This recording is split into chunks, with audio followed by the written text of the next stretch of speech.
کالبدی نویسنده، روزنامه‌نگار و بلاگ‌نویس حبیب سعید را آخر هفته گذشته در شهر اصفهان به خاک سپاریدند.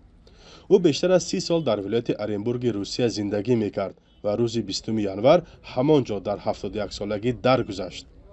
سبب مرگ او را پیوندان در خروج سرطان معده گفتند. پدر حبیب، لطفی سعید، معلم و نویسنده در نیمه‌های قرن گذشته با سبب اوضاع نامناسب دور به دیگر منطقه تاجیکستان کوچیده و سپس با اهل خانواده به زادگاهش شهر اصفهان برگشته و اینجا خاک شده است. لطفی سعید فرزند یک داملای معتبری زمان خود میر سعید عالم بودند که پدرشان در سالهای گیرودار شخصیت پرستی استالینی قربان ترورهای اون وقت شدند. بعد از این لطفی سعید همچون یک جوان در همون دوره کار و تحصیل را دوام داده. خب در تکنیکوم خونده، در اینستیتوت معلم تیارکنی تاشکند خونده.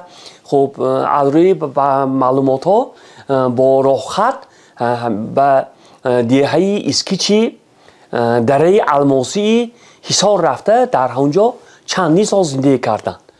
پدر و عمکی حبیب سعید، لطفی و شفقت سعید از نویسندگان و روزنامه‌نگاران شناخته دوران شوروی بودند. حبیب سعید ختم کرده دانشگاه کشاورزی است، اما پیشه‌های زیادی را آزموده است. کفشرگر، چیلانگر، گئولوگ، مهندس، کارمند نشریه هفتگنج و شارح سیاسی رادیوی تاجیکستان بود. نوامبر سال 1990 اون کس با ما همکارا در تشکیل روزنامه احترام با ما همراه سر کرده بودند و تا آخر با ما بودند. ما اولین هفته‌نامه بودیم که شاید در آسیا مرکزی نام هفتگنج با حروف فارسی بود و با حرف کلیدی در زیر مایده با نام هفتگنج بود و حتی مهر ما هم به زبانی با حرف فارسی بود. یعنی ما امیدوار بودیم که ما آینده اول 1-0-2-0 بعد گازت با حرف فارسی میکردیم مقصد داشتیم. در این البته حبیب جان هم بود. حبیب سعید در سالهای 90 در ایام جنگ داخلی تاجیکستان به روسیه رفته تا آخر عمر در آنجا ماند. او سال 2019 در صحبت با رادیو آزادی گفته بود که بعد کوچیدنش به روسیه کار را در کارخانه روغنکشی نیز تجربه کرد، ولی سکته قلبی شد و به نفقه برآمد و به کار ایجادی برگشت. و در سالهای آخر سلسله بلاگ و صحیفه‌ها را در بخش ادبیات، سیاست، فرهنگ و خادمان معروف تاجیکستان در اینترنت گردانندگی میکرد.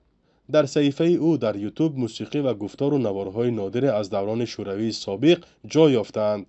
حبیب سعید مقصد این کارش را احیای فرهنگ و تمدن ملی و انتقال به نسل‌های آینده معنی داد می‌کرد.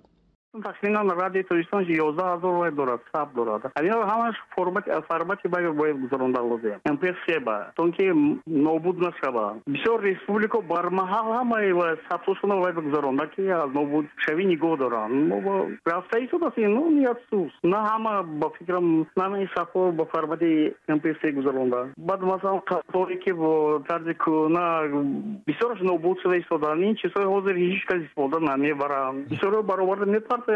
نمایشنامه گرفتن شرط نیست. تئاتر برنامه‌ها و صفحه سال 50 40 برآورده اخلاقی و پاتوقنشون مبنی‌سازی بودن. یک من همه چیزا نابود نشده. احتیاط نمی‌کنم. چیزا رو همش احتیاط کردن لازم است. روسا هر یک چیزی خردترین می‌یابند وای می‌کنن با ترتیب می‌آورند که نیست است. ما برعکس همه چیزا نابود می‌کنن. ولی او در یک مصاحبه‌اش با رادیو آزادی در سال 2019 از مانع‌گذاری‌ها در کارش و شکسته و بسته شدن صحیفه‌هایش در سامانه‌های اینترنتی شکوه کرده بود. با این وجود فرهنگ شناسان و ادبیات شناسان زحمت‌های او را در این راه مؤثر ارزیابی می‌کنند و در عصر فناوری‌های نوین کار حبیب سعید را نمونه برای دیگر فعالان شبکه‌های اجتماعی می‌دانند. سرودهای برنا اسحاق‌آوا که اگر شنیدن خواهید یا دانستن خواهید ما از حبیب سعید میافتیم، یا سرود و ترانه‌های خلقی سالهای 30 و 40 و 50 را که در خزینه حبیب سعید بود و اینا باید احتیاط کرد و همین سلاله‌ای که حبیب سعید اینقدر با محبت حفظ کردن و برای اهل تاجیک و تاجیکستانیان خدمت کردن باید نگاه داشت. در مقابل اون بلاگرهای زمانویی که با مطلب‌های خیلی ناچیز امروز در جامعه ما به خود یک شهرت کسب کردنی شدند. کارهای ماندگاری که حبیب سعید انجام دادند در همین ساحه بسیار مهم بود و میتوان در سرخط و در پیشخط صحیفه های اینترنتی نام این کس را قرار داد که میتوانیم از این ما با تاریخ و با فضای فرهنگی ما شناخته باشیم. اون کس واقعا هم در فضای مجازی یک کار کردن شبیه کارهای مثلا قاموسی انسیکلوپدی، شبیه کارهای دانشنامه‌ای بود که مثلا اون کارهایشان بر دانش و بر پیش بردن تفکر ملی نسل ما خیلی مفید بود.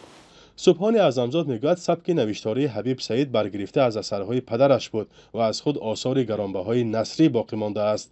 نخستین حکایه این نویسنده با نام نامه در مجله زنان تاجیکستان سال 1988 چاپ شده است.